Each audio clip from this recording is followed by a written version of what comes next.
नमस्कार दर्शक बंधु पाणीपाग अपडेट रे आपनको स्वागत।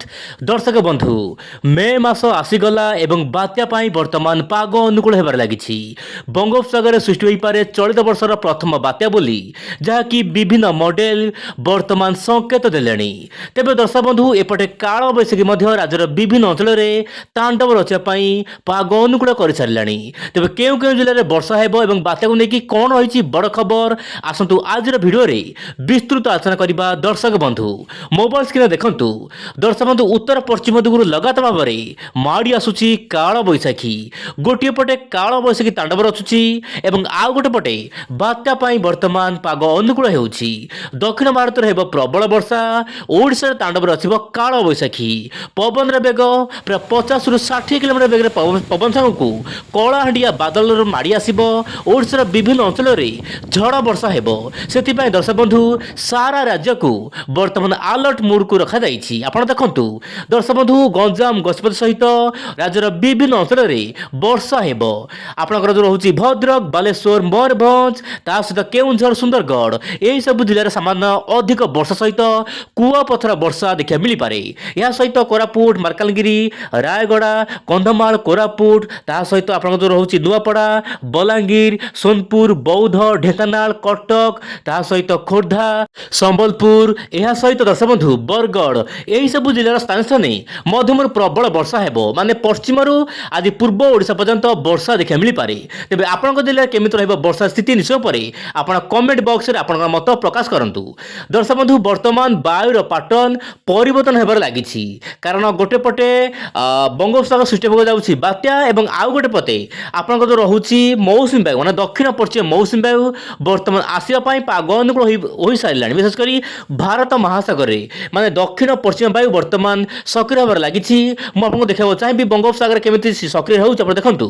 हां क्षमा करिबे आपण देखंतु दर्शक बंधु वर्तमान दक्षिण पश्चिम वायु वर्तमान बंगोपसागर को जीवाको चेष्टा करूछि। एहार दर्शक बंधु सीधा सीधा इंडिकेशन रहउछि कि बंगोपसागर रे वर्तमान सक्रिय होबार लागिछि। मौसुमी सक्रिय होई पारे। मे भी आपनकर 20 तारिख पर अंडमान निकोबर द्वीपपुंज छुई पारे मौसुमी वायु। देखिबर कथा आगामी दिन पाणीपागर कोन सब मत रहउछि। किंतु वर्तमान काल बैशाखी नेकी मध्य पाणीपाग सूचना देइछि। राज्यर विभिन्न अंचल रे काल बैशाखी हेबो। दर्शक बंधु मालकानगिरी नेकी कोरापुट ता सहित मयूरभंज पर्यंत प्रबल वर्षा होई पारे। दक्षिण भारतर विभिन्न राज्य गुडी करे प्रबल वर्षा हेबो बोली जा सूचना मिलुछि। एबे देखिबा दर्शक बंधु बड़ खबर बात्या को नेकी कोन होइछि मॉडल माने। दर्शक बंधु मेंबर मानकर बहु मात्रा रे आकलन आरंभ होई गलानी कि बंगोपसागर सृष्टि होई पारे बात्या। एहार प्रभाव बांग्लादेश रु नेकी म्यांमार ओडिशा पर्यंत रही पारे। समस्त मॉडल रो आकलन को भित्ति कर जना पडुछि कि यह ओडिशा किबा बांग्लादेश आखपाख अंचल रे लैंडफॉल करि पारे। तेबे दर्शक बंधु म आपन कहबो चाहिबी वर्तमान JPS model, ECM, WF model एही सब मॉडल रो मेंबर माने आकलन करूछंती बात्या हेबो बोली। किंतु मेन मॉडल माने मेन जो रहिछंती जे कि जेपीएस मॉडल हो, ईसीएम, डब्ल्यूएफ मॉडल हो ए माने कोनोसी आकलन करि नाहांती वर्तमान सुधा। किंतु मेंबर माने आकलन करूछंती कि बंगोपसागर रे सृष्टि होई पारे बात्या। आपन मोबाइल स्क्रीन देखंतु मे भी यह ओडिशा आडू आसी पारे। दर्शक बंधु यह हेउची आपनकर जो रहउची ईसीएम रो एआई मॉडल आकलन करूची कि बंगोपसागर रे चलित वर्ष गोटिए बात्या सृष्टि होई पारे। किंतु म आपन कहबो चाहिबी बात्या एते आगरो कोनोसी सूचना मिली न थाए। बात्या जदी होउची ताले दर्शक बंधु 4-5 दिन आगरो स्पष्ट सूचना मिलिबो। किंतु एते आगरो कोनोसी बात्या को सठिक आकलन करा जाय नाही। आमे भारतीय पाणीपागर समस्त सूचना को अपेक्षा करिबा। कोन सब अपडेट आसुची मु निश्चय परे विंडो चैनल माध्यम रे जणेबाकू चेष्टा करिबी। किंतु वर्तमान अपडेट अनुसार एआई मॉडल कहूची कि बंगोपसागर सृष्टि होई पारे चलित वर्षर गोटिए बात्या। खाली बंगोपसागर नुहे आरब सागर मध्य सृष्टि होई पारे। देखिबर कथा पाणीपागर एही मिजाज केते आगामी दिन रे बदलिबाक जाउची। सेही पद बंधु जेपीएस मॉडल माने जो रहिची मेन मॉडल जेपीएस वर्तमान मॉडल आकलन करूची कि बंगोपसागर वर्तमान गोटिए लघुचाप सृष्टि होई पारे।